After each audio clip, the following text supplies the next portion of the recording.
কি আমি এইটা কেন কিনবো না, যেই ফাউন্ডেশনটা আমার এতটা লং লাস্টিং, একটু সময়ও টিকবে না এই ফাউন্ডেশনটা, বাইরে বেরোবে এসি থেকে তখন 5 মিনিটও মেকআপ টিকবে না।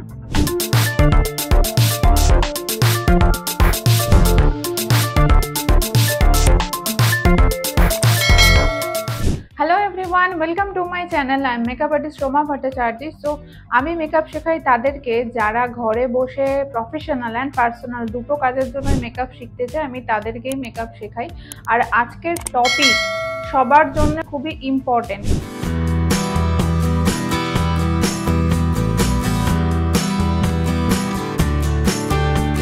আজকে আমি ফাউন্ডেশন নিয়ে কথা বলবো।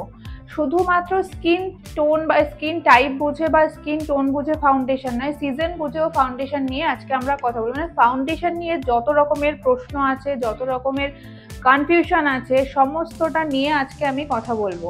তো এখানে আমার সমস্ত ফাউন্ডেশন রাখা আছে। এবার আমরা কনফিউজ হয়ে যাই যে কোন সিজনের জন্য আমরা কোন ফাউন্ডেশনটা ইউজ করব, আর কোন ফাউন্ডেশনটা কোন স্কিন টোনের জন্য ইউজ করব, মানে ওয়ার্ম টোন, কুল টোন, মিডিয়াম টোন। ফার্স্টে আমাদের টোনটা বুঝতে হবে যে তোমার স্কিন টোনটা কিরকম আছে, সেটা তুমি কিভাবে বুঝবে। তো মেনলি ওয়ার্ম টোন যারা, আমরা ফর্সার দিকে যারা থাকে তাদেরকে আমরা ওয়ার্ম টোন বলেই থাকি। যাদের ভেনগুলো একটু গ্রিন কালারের হয় তাদেরকে আমরা ওয়ার্ম টোন বলে থাকি। আর যাদের স্কিন টোনটা একটু ডার্ক, আর যাদের ভেনগুলো একটু পার্পেল, ডার্ক পার্পেলের মতো, তাদেরকে আমরা কুল টোনের দিকে ফেলি। এবার এই দুটোর মিডিলে যাদের থাকে তাদেরকে আমরা মিডিয়াম টোন বলে থাকি। তো মিডিয়াম টোনটা আমরা রেডি করে নিতে পারবো যদি আমাদের কাছে একটা ডার্ক টোন, মানে একটা কুল টোন আর একটা ওয়ার্ম টোনের ফাউন্ডেশন থাকে। তো কিন্তু প্রবলেম হয়ে যায় যে কোন সিজনের জন্য আমরা কোন ফাউন্ডেশনটা নেব। এবার ফাউন্ডেশন কিভাবে আমরা চুজ করব, আমাদেরকে টেক্সচার দেখতে হবে ফাউন্ডেশনের। টেক্সচার মিন্স, ধরো আমি একটা ফাউন্ডেশন, এটা হচ্ছে অ্যাফ্লেজার ফাউন্ডেশন, ঠিক আছে। এই ফাউন্ডেশনটাকে আমি প্যালেটের মধ্যে ফেললাম। ফাউন্ডেশনের থিকনেস কতটা, ফাউন্ডেশনটা আমি যখন অ্যাপ্লাই করলাম তখন কি ফাউন্ডেশনটা নিচের দিকে চলে আসছে সাথে সাথে, না একটু সময় নিয়ে তারপরে আসছে, নাকি একই জায়গাতে স্টপ হয়ে আছে। এটা কিন্তু আস্তে আস্তে নিচের দিকে নামছে। আচ্ছা, আমি আরেকটা ফাউন্ডেশন, আমি এটা ফরএভার 52, এটা হচ্ছে প্রো আর্টিস্ট ফাউন্ডেশন। তো আমি এবার এটা অ্যাপ্লাই করে দেখি।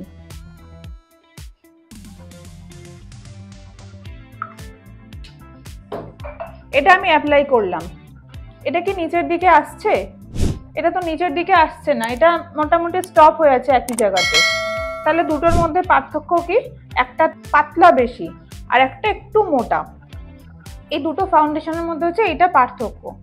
এবার কি হয়, আমরা যখন সামার থাকে আমাদের স্কিন হয়ে যায়, সোয়েট হয় স্কিনে, অয়েল আসে স্কিনে। যাদের ড্রাই স্কিন তাদেরও স্কিন যথেষ্ট পরিমাণে অয়েল থাকে, যাদের অয়েলি স্কিন তাদের তো থাকেই। তো সেই সমস্ত ক্ষেত্রে আমরা কি ইউজ করব, একটু ড্রাই ফাউন্ডেশন ইউজ করব। ড্রাই হচ্ছে এই ধরনের ফাউন্ডেশন, যেই ফাউন্ডেশনগুলো সহসা গলে যাবে না বা মানে পাতলা নয়, এরকম ফাউন্ডেশন আমরা ইউজ করব সামারের সময়। আর এই ফাউন্ডেশনগুলো আমরা ইউজ করব উইন্টারের সময়। কেন? এর মধ্যে ময়েশ্চারটা বেশি আছে, যার কারণে এই ফাউন্ডেশনের থিকনেসটা এত কম আছে। তো এই ফাউন্ডেশনটা আমরা উইন্টারের সময় ইউজ করতে পারি। উইন্টারে আমরা যে কোনো ধরনের ফাউন্ডেশন ইউজ করতে পারি, সেটা ড্রাই হতে পারে বা সেটা একটুখানি ম্যাট হতে পারে, যে কোনো ধরনের আমরা ফাউন্ডেশন ইউজ করতে পারি। যদি মনে হচ্ছে যে আমাদের ফাউন্ডেশনটা বেশি ম্যাট হয়ে যাচ্ছে, তাহলে ফাউন্ডেশনের সাথে আমরা কোনো ম্যাজিক ড্রপ বা ময়েশ্চারাইজার এই ধরনের কিছু অ্যাপ্লাই করে নিতে পারি। আদারওয়াইজ আমাদের স্কিন প্রিপারেশনটা আমরা এত ভালোভাবে স্কিন প্রিপারেশন করব যাতে স্কিনে আমাদের সেই ময়েশ্চারটা থাকে। এই দুটো ফাউন্ডেশনই, অ্যাফ্লেজা এবং ফরএভার 52 যে প্রো আর্টিস্ট, এই দুটো ফাউন্ডেশন কিন্তু একটু অ্যাফোর্ডেবল প্রাইসের মধ্যে আমরা পাচ্ছি। এবার আসি ম্যাকাজমিয়া ফাউন্ডেশনটা কিরকম আমরা দেখি।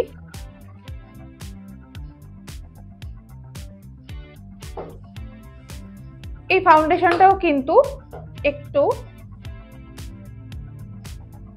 মোটা ফাউন্ডেশন, যার জন্য নিচের দিকে নেমে যাচ্ছে না সাথে সাথে। এরপর আমরা দেখব, এটাতে এমনিতেই লেখাই আছে ultra HD matte foundation my makeup story. এটা মাই মেকআপ স্টোরির আলট্রা এইচডি ফাউন্ডেশন। এই ফাউন্ডেশনটাও আমরা সামারের জন্য ইউজ করতে পারবো।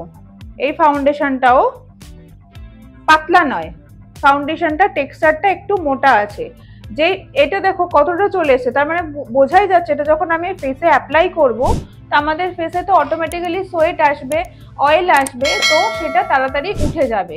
আর গরমকালের সময় সোয়েট আসে, অয়েল আসে, তো এই ফাউন্ডেশনটা বেশিক্ষণ আমাদের লং লাস্টিং হবে না। তো সামারের সময় আমাদের এই ধরনের ফাউন্ডেশন ইউজ করতে হবে, যে ফাউন্ডেশনগুলো ম্যাট এবং একটু মোটা টেক্সচারের ফাউন্ডেশন, যে ফাউন্ডেশনগুলো পাতলা নয়, এত উঠে যাবে না সেগুলো।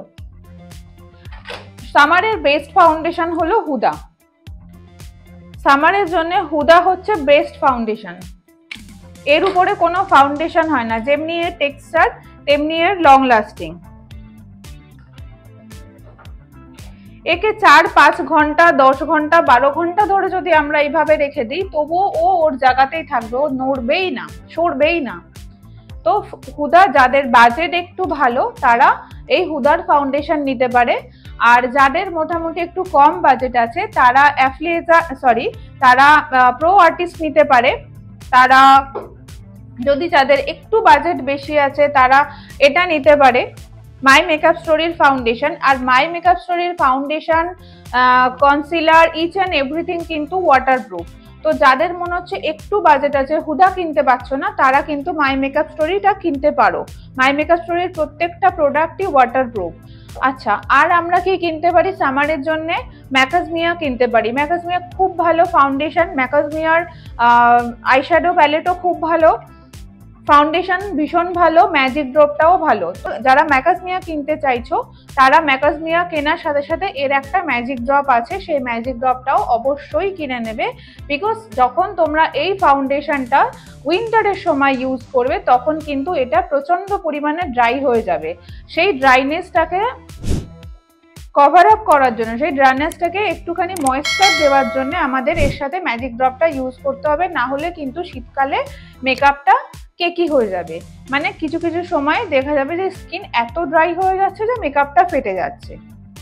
আদারওয়াইজ তোমাকে ফাউন্ডেশন অ্যাপ্লাইয়ের আগে তোমাকে প্রচন্ড পরিমাণে স্কিনে ময়েশ্চার দিতে হবে, বিকজ উইন্টারের সময় আমাদের স্কিনে ময়েশ্চার কমে যায়, অক্সিজেনের অভাব হয়, একটু স্কিনের টান থাকে। তো সেই সময় আমরা যদি এই ধরনের ড্রাই ফাউন্ডেশনগুলোকে ইউজ করি, হুদা, ম্যাকাজমিয়া, এই ধরনের ফাউন্ডেশনগুলোকে যদি আমরা ইউজ করি তাহলে কিন্তু মেকআপে প্রবলেম হবে। তার জন্য আমাদেরকে ফাউন্ডেশন অ্যাপ্লাইয়ের আগে প্রি বেস যেটা থাকে সেখানে কিন্তু আমাদের ময়েশ্চার দিতে হবে অনেক বেশি করে। আদারওয়াইজ এই ফাউন্ডেশনগুলোর সাথে কোনো ম্যাজিক ড্রপ বা ম্যাজিক অয়েল মিক্স করতে পারো। তবে যে কোনো ফাউন্ডেশনের সাথে যদি তুমি কোনো প্রোডাক্ট এক্সট্রা মিক্স করো তাহলে ফাউন্ডেশনের যে টেক্সচার সেটা কিন্তু নষ্ট হয়ে যায়। তো সবসময় চেষ্টা করবে যে ফাউন্ডেশনকে শুধু ফাউন্ডেশন হিসেবে অ্যাপ্লাই করতে। তুমি চাইলে এই ফাউন্ডেশনের সাথে সেম আরেকটা এর দুটো ফাউন্ডেশন আছে, তো তোমার মিডিয়াম টোন বা ডার্ক টোন বা ফেয়ার টোন তৈরি করার জন্য তুমি এটাকে অ্যাপ্লাই করতে পারো। কিন্তু এর সাথে যদি তুমি অন্য কিছু ময়েশ্চারাইজার বা তুমি কোনো কিছু মিক্স করো, স্ট্রব ক্রিম, তারপরে ময়েশ্চারাইজার, হাইলাইটার মানে লিকুইড হাইলাইটার, এগুলো যদি এর সাথে মিক্স করো তাহলে কিন্তু ফাউন্ডেশনের টেক্সচারটা নষ্ট হয়ে যায়। অ্যাকচুয়ালি ফাউন্ডেশনটা যেটা সেই টেক্সচারটা কিন্তু পাওয়া যায় না। তো সবসময় তোমরা চেষ্টা করবে যে ফাউন্ডেশনকে ফাউন্ডেশনের মতো করে ইউজ করতে। এবার আমি ববি ব্রাউনের একটা ফাউন্ডেশন দেখাচ্ছি।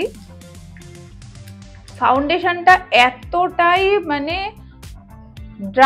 এতটাই ড্রাই যে এই যেহেতু এসির মধ্যে আছি, অনেক সময় ধরে এসিতে আছে, ফাউন্ডেশনটা বাইরে আছে, সেই জন্য আরো বেশি ড্রাই হয়ে গেছে এটা। তো এই ফাউন্ডেশনগুলো আমরা কখন ইউজ করতে পারবো? এরকম ড্রাই ফাউন্ডেশনগুলো সামারের জন্য হচ্ছে বেস্ট।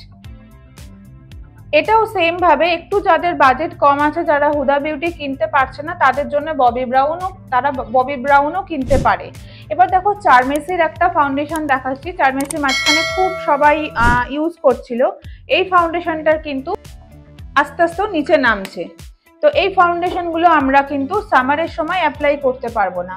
এবার অনেকেই বলে যে মেকআপ আর্টিস্টরা কেন এত বাজেট নেয়, কেন একটা মেকআপ করতে এত তাদের চার্জেস থাকে, এইটাই পার্থক্য। এক একজন মেকআপ আর্টিস্ট এক এক ধরনের প্রোডাক্ট ইউজ করছে। আমিও হুদা দিয়ে করছি, আরেকজনও হুদা দিয়ে করছে, কিন্তু দুজনের চার্জেসের মধ্যে ডিফারেন্ট থাকছে। কেন ডিফারেন্ট থাকছে? এই কারণে সে শুধু ফাউন্ডেশনটাই হুদার ইউজ করছে, বাকি কিন্তু কোনো প্রোডাক্ট হুদার বা বেটার কোনো প্রোডাক্ট ইউজ করছে না, যার কারণে দুজনের মধ্যে চার্জেসের ডিফারেন্স থাকছে। এই কথাটা মানুষ বুঝতে পারে না বলেই তখন কম্পেয়ার করতে থাকে। আরেকটা জিনিস দেখো, লরিয়ালের আমি একটা ফাউন্ডেশন দেখাচ্ছি। এটা লরিয়ালের 140 কুল রোজ। আমরা তাহলে কেন সবাই এটা বলে যে মেকআপ আর্টিস্টের চার্জেস এত বেশি? আমরা যদি এরকম একটা ফাউন্ডেশন ইউজ করি, মার্কেটে অ্যাভেলেবেল, আর এর প্রাইস যা সেই তুলনায় কিন্তু আমি একটা ফরএভার 52 কিনে নিতে পারবো। এটার যা প্রাইস আর এটার যা প্রাইস, আমি একটু এদিক ওদিক করলে আমি একটা প্রো আর্টিস্ট কিনে নিতে পারবো। তাহলে হোয়াই নট, কি আমি এইটা কেন কিনবো না? যেই ফাউন্ডেশনটা আমার এতটা লং লাস্টিং, একটু সময়ও টিকবে না এই ফাউন্ডেশনটা। তুমি যদি মেকআপ করে বেরো বা কোনো ব্রাইড যদি এইটা দিয়ে মেকআপ করে, তাহলে যখন সে মানে বাইরে বেরোবে এসি থেকে, তখন 5 মিনিটও মেকআপ টিকবে না। এটাই তার কারণ যে মেকআপ আর্টিস্টরা কেন চার্জেস বেশি নেয়। বিকজ তাকে সিজন অনুযায়ী, তাকে স্কিন অনুযায়ী ফাউন্ডেশন দিতে হচ্ছে, এবং শুধু ফাউন্ডেশন নয়, তার সাথে অন্য প্রোডাক্টগুলো কিন্তু বেটার ব্র্যান্ডের দিতে হচ্ছে। আর একটা মেকআপ করার ক্ষেত্রে শুধু ফাউন্ডেশন মেকআপটাকে লং লাস্টিং করে এরকম নয়। ফাউন্ডেশনটাকে লং লাস্টিং করানোর জন্য আমরা ইউজ করি একটা পাউডার। সেটা ট্রান্সলুসেন্ট পাউডার হতে পারে বা সেটা বানানা পাউডার হতে পারে। এই ধরনের আমরা কোনো পাউডার ইউজ করি। তো এই পাউডারগুলো কিন্তু আমাদের ফাউন্ডেশনকে লং লাস্টিং করতে হেল্প করে। এবার এই পাউডারগুলোরও কিন্তু প্রাইসের ডিফারেন্ট প্রাইস আছে। যেরকম হুদার একটা পাউডারের দাম যা, লরা মার্সিয়ার একটা পাউডারের দাম যা, সেই তুলনায় কিন্তু একটা ডার্মার পাউডারের দাম কম, সেই তুলনায় কিন্তু একটা সপারিলের পাউডারের দাম কম। তো এই জন্যে বাজেটের ডিফারেন্স থাকে। তুমিও হুদা ইউজ করছো, আমিও হুদা ইউজ করছি, কিন্তু বাজেট তোমার কম আমার বেশি। কেন? এই কারণের জন্য আমি সেই মেকআপটাকে, সেই ফাউন্ডেশনটাকে লং লাস্টিং করানোর জন্য আরো কত প্রোডাক্ট, ভালো ভালো ব্র্যান্ডের প্রোডাক্ট ইউজ করছি, লং লাস্টিং যাতে করে। তো এই জিনিসগুলো কিন্তু ক্লায়েন্টকে বোঝানোর দায়িত্ব আমাদের। দেখো ফাউন্ডেশনটা মানে 1 সেকেন্ডও লাগেনি, ও কিন্তু একদম নিচের দিকে চলে এসছে গড়াতে। তো এই ফাউন্ডেশনগুলো আমরা কখনো সামারে অ্যাপ্লাই করতে পারবো না। এটা যদিও বা আমরা উইন্টারে ইউজ করতে পারি রেগুলার বেসিসের জন্য, বাট আমরা কিন্তু সামারে এই ফাউন্ডেশনটা একদমই অ্যাপ্লাই করতে পারবো না। অ্যাপ্লাই করলে মেকআপ 5 মিনিটও যাবে না, নষ্ট হয়ে যাবে। তো যেই কথাটা আমি বলছিলাম যে আমরা সামারে তাহলে কি ফাউন্ডেশন নেব? সামারে নেব, যদি কারো প্রবলেম হয়ে থাকে সেই ভিডিওটাকে সেভ করে রাখতে পারো বা খাতা পেন নিয়ে নোট ডাউন করতে পারো যে কোন কোন ফাউন্ডেশন সামারে ইউজ করবে। যাদের একটু হাই বাজেট আছে তারা হুদাতে যেতে পারো, যাদের একটু তার থেকে কম বাজেট আছে তারা যেতে পারো মাই মেকআপ স্টোরি, যাদের তার থেকেও একটু কম আছে তারা যেতে পারো ম্যাকাস মিয়া, যাদের তার থেকেও একটু কম বাজেট আছে তারা অ্যাফ্লেজা বা প্রো আর্টিস্ট। এই ফাউন্ডেশনগুলো কিন্তু সামারের জন্য অ্যাপ্লাই করতে পারো। নার্সের ফাউন্ডেশন একটু ময়েশ্চার আছে, এই ফাউন্ডেশনটা উইন্টারের জন্য ঠিক আছে, কিন্তু সামারের জন্য এটা আমরা নাও অ্যাপ্লাই করতে পারি। লং লাস্টিং হবে, কিন্তু সামারের জন্য না অ্যাপ্লাই করাটাই বেটার। এটাতে একটু ময়েশ্চার আছে। আমাদের মেন প্রবলেম হয় যে আমরা সামারে কি ফাউন্ডেশন ইউজ করব। উইন্টারে তো আমরা যা খুশি ফাউন্ডেশন ইউজ করি না কেন সেটা চলে যাবে, বিকজ এমনি তখন ময়েশ্চার থাকে না স্কিনে, স্কিন ড্রাই থাকে। তো যে কোনো ফাউন্ডেশন দিলে সেই ফাউন্ডেশনটা টিকে যাবে, গলে যাবে না, বিকজ স্কিন থেকে সোয়েটও আসে না, অয়েলও আসে না। তো আমরা এই ফাউন্ডেশনগুলো সামারের জন্যই নেব আর এই ফাউন্ডেশনগুলো উইন্টারের জন্য নেব। মেইন কথা হচ্ছে যেটা, যে আমরা ফাউন্ডেশন কেনার সময় আমাদেরকে কিছু জিনিস অবশ্যই দেখে কিনতে হবে। হুদার ফাউন্ডেশনের এখানে লেখা আছে, একদম ছোট্ট ছোট্ট করে লেখা আছে, এটা হচ্ছে ম্যাট ফাউন্ডেশন। এতে একটু শাইন থাকবে, লিমোনাস ম্যাট ফাউন্ডেশন। এটাতে শাইন থাকবে কিন্তু সেটা ম্যাট থাকবে। এই ফাউন্ডেশনটা totally oil free and matte foundation. Oil free formula এখানে কিন্তু লেখা আছে, অয়েল ফ্রি ফর্মুলা। তো আমাদেরকে এই জিনিসগুলোকে দেখে কিনতে হবে যে কোন ফাউন্ডেশনে কি লেখা আছে। এই ফাউন্ডেশনটা দেখো, কেন এই ফাউন্ডেশনটা তখন আমি অ্যাপ্লাই করেছিলাম, কিন্তু একটু টেক্সচারটা এগুলোর মতো ছিল না।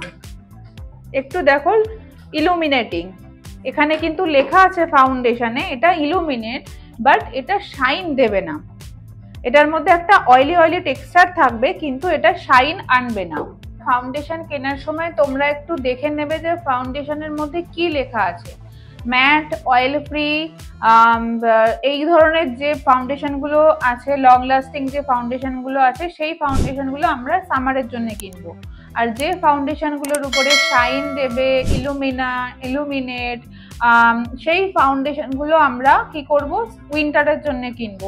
উইন্টারে আমাদের স্কিনে শাইন থাকে না, অয়েল থাকে না, তো এই ধরনের প্রোডাক্ট আমাদেরকে উইন্টারের জন্য কিনতে হবে।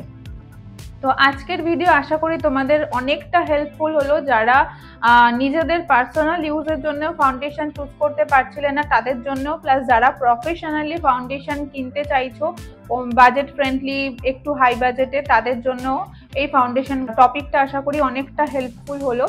তো যদি আমার ভিডিও ভালো লাগে তোমাদের, তো ডেফিনেটলি কিন্তু আমাকে কমেন্টে জানাবে, আর আমার চ্যানেলকে সাবস্ক্রাইব করবে। আর তোমরা কমেন্টে এটা জানাবে যে আর কি ধরনের ভিডিও তোমরা আমার থেকে দেখতে চাইছো, বা কি ধরনের ভিডিও করলে তোমাদের অনেক হেল্প হবে।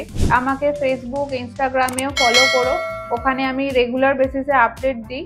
এই ভিডিওটা যদি ভালো লেগে থাকে অবশ্যই লাইক করো। তোমরা লাইক করলে, চ্যানেলকে সাবস্ক্রাইব করলে আমি ভিডিও করার মোটিভেশন পাই। সো প্লিজ আমাকে সবাই সাপোর্ট করো, তাহলে আমি আরো নতুন নতুন ভিডিও নিয়ে আসবো তোমাদের জন্য। আমি আরো মোটিভেটেড হব ভিডিও করার জন্য। আজকের ভিডিও এই পর্যন্ত, পরে আবার দেখা হবে অন্য কোনো টপিকে, অন্য কোনো ভিডিওতে। তো ততক্ষণের জন্য সবাই ভালো থেকো, সুস্থ থেকো, বাই।